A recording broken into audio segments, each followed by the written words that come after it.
Jamar Chase and the Cincinnati Bengals will test their stamina against Bo Nix and the Denver Broncos in the altitude and power field at Mile High. Excited for this AFC showdown. A couple of teams coming off of very tough losses last week. We got to start off with the Denver Broncos because that was a hard-fought game from them. Down 10-0, 4th and 2. Sean Payton goes into his bag for the deep shot to Courtland Sutton, a beautiful ball from Bo Nix. That was a game that we very much had a lot of confidence the Denver Broncos could win, but in the end, the Los Angeles Chargers proved that they just might be a Super Bowl contender. That Denver offense is trying to find themselves right now. I love Troy Franklin on the outside. I keep saying it. I'm going to keep saying it. They need to get this guy going. 2 catches for 8 yards is not enough. I know that they target him 4 times in this game. I love that connection at Oregon. Why can't we see that connection a little bit more often? It's clear that Courtland Sutton is the #1 guy, but if you want to be a Super Bowl contender, you need 2 targets. I say it so consistently. The Eagles have Smith and Brown. The Bengals have Jamar Chase and T. Higgens. Obviously, you need a run game part of that, and that's where we will talk about the Cincinnati Bengals because they played one of the most disappointing performances in a winnable game. This is going down in NFL history, the way that they lost this game from the jump against the Minnesota Vikings. I had confidence in this game. I took Minnesota just because I liked the veteran ability of Carson Wentz going into it, but you come out and you give up that. You have 3 straight drives of fumbles.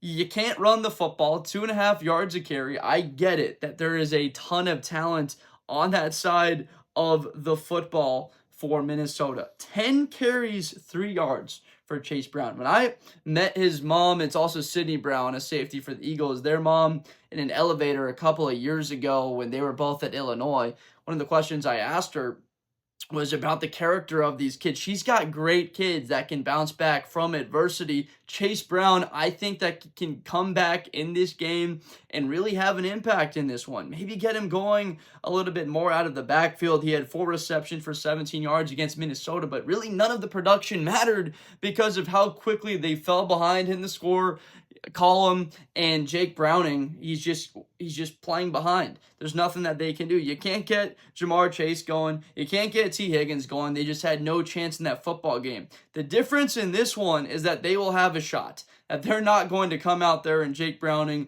and they'll just lay an egg. Game's over in the first 20 minutes of gameplay. I actually believe this game can be pretty close, that they can get some pressure on Bo Nix. They can attack him, find a way to manufacture guys in Bo Nix's face. Can they stop the run? It's a great question. Will they be able to do it? I mean, this is a Denver team that ran the football well against arguably a better defense than what they possessed. They had 21 carries for 118 yards on the Los Angeles Chargers. JK all day, as Gus Johnson liked to say.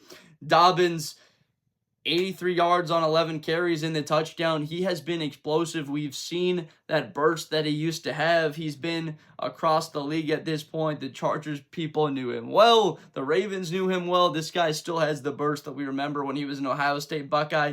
They're utilizing him a lot. I want to see Bo Nix's legs a little bit more. He's so exciting when he has the ball in his hands. He's compact. He's built well. The ability to throw on the run, that's what I really am looking forward to. Can we get Bo Nix on the perimeter, get him outside of the pocket where he's using the legs as a threat, the option to run or to pass? For Cincinnati, when I mentioned the 2 wide receivers, you have to get the football to them. Give them chances, one-on-ones at the outside, immediately at the outset. Throw it to the opposite way of Pat Surtain because this guy has been dominant, whether it's against Jamar Chase, whether it's against anybody. The defensive player of the year from a season ago is not somebody that you really want to test. You have to go at another guy. Now, Talanoa Hufanga, Dre Greenlaw, the additions to that defense have been instant impacts for Denver. Clearly, they have a hard-hitting nature, and I'm a little bit concerned with Browning and the inaccuracies that he's shown so far. The game against Jacksonville, the game against Minnesota last week. Jacksonville, he definitely played a lot better this past week. I don't want to see him throwing the football over the middle of the field to Jamar Chase or to Higgens. These guys are far too valuable for the outlook of the franchise. Keep the one-on-one opportunities on the outside away from the linebackers that will bless you. I mean, that's just when I was in the meeting rooms with offensive coordinator when I was in college, it was like, stay out of the middle or you're going to get blessed. And these are types of guys for the Denver Broncos that will bless you. Bless you basically means you go to sleep. That you go down and you come back up a little bit differently as a person. You just had your soul leave your body for a couple of seconds there and you come out of it a different person because you took the shot of your life. I don't want that to happen to Higgens or Jamar Chase. I have too much fun watching them play very talented football. So please, Jake Browning, please keep the ball, Zach Taylor, on the outside on the perimeter. This is a 2-1 Cincinnati Bengals team. The Broncos are 1-2. It feels as if that it might be flipped, that the Denver Broncos go into this game like they have a whole bunch of confidence. They're coming off of a brutal loss to the Indianapolis Colts against Los Angeles Chargers, a game they felt that they should win. And then Cincinnati, you lose your starting quarterback. I'm saying, hey, touchdown point underdog on the road, Monday Night Football. I don't care about any of that. Let's start off with the comparisons of talent and what we possess, what we have. All right, we're down to starting quarterback, but how do you respond as a team going through adversity? I like that the Denver Broncos have this slow start. They have those 2 AFC losses, that they're a little bit in that rabbit hole, that they have to pick themselves out a little bit like last year where they had that tough loss to the Kansas City Chiefs. And we learned a whole lot about that culture, which is a great one that Sean Payton has built, that Bo Nix is a dang competitor, that they can build themselves up from the tough moments and bounce back. Frankly, this type of game is going to have a ton of weight for what might be 2 teams competing for playoff spots. The Denver Broncos can't afford to drop to 1-3 on the season. Certainly not. There's an opportunity with the Kansas City Chiefs dropping to 1-3, losing to the Baltimore Ravens that they play next week. You want to take advantage of that. Get up in the win column ahead of Kansas City before you guys square off with them. That matchup coming up. And then Cincinnati with the news of Joe Burrow's successful surgery. Obviously, that's good news that it went well. What's terrible is that he might not be available the entire season, but if he is available, it would be like late December in the mix of things. So like I've been saying, Cincinnati needs to be like 8-6 late on in the season, 9-5, giving themselves a chance to be able to have the run. 8-6, 8-7 looks a little bit more realistic for what this team is, and the way that they performed last week against Minnesota, again with a backup quarterback in Carson Wentz.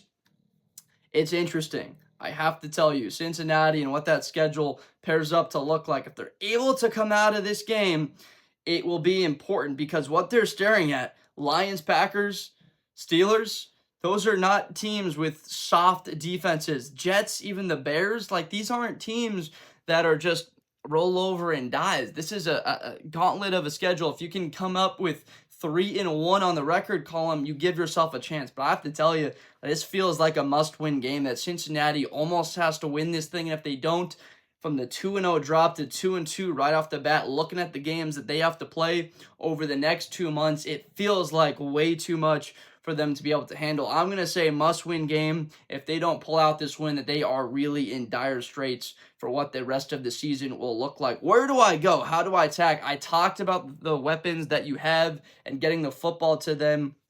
Running the ball will be very tough pickings against the Denver Broncos, so I'm taking my shots. I'm staying aggressive with my backup quarterback. And as far as the Denver Broncos, keep doing what you're doing. Get JK the football.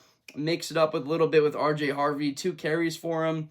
Don't like that. Bo Nix getting him the ball on the outside perimeter. Targeting the sticks. Troy Franklin, please get this man the football. I've got faith in him. I hope if you're a Broncos fan, you do too. So the prediction in this game, I am going to say I believe that the Broncos come out with the win 26-17. I feel for you, Cincinnati Bengals fans. One of my cousins is a diehard Bengals fan. Just know that he's going through it right now. The Denver Broncos looking for a big bounce back. Absolutely can't afford to be 1-3. So let me know down below in the comments whether you agree with the prediction 26-17 Denver wins, whether you think Cincinnati might have a shot that I'll be wrong about this. Let me know down below in the comments. Let's have a conversation about the game. I appreciate you so much for watching. I make NFL college football videos every single day. Blitz with Blender is one that is a positive perspective. We try and elevate people based off what the eyes tell us, not biased, but giving perspective truly based off of what we see and delivering it to you guys, hopefully in a way that you enjoy. So let me know down below what other type of content that you would like to see in the future. Please subscribe if you have not already to make sure that you can see more of the videos that we produce daily here with this brand that we're building, growing out this community. So I appreciate you so much for watching, and I will see you next time. Thank you.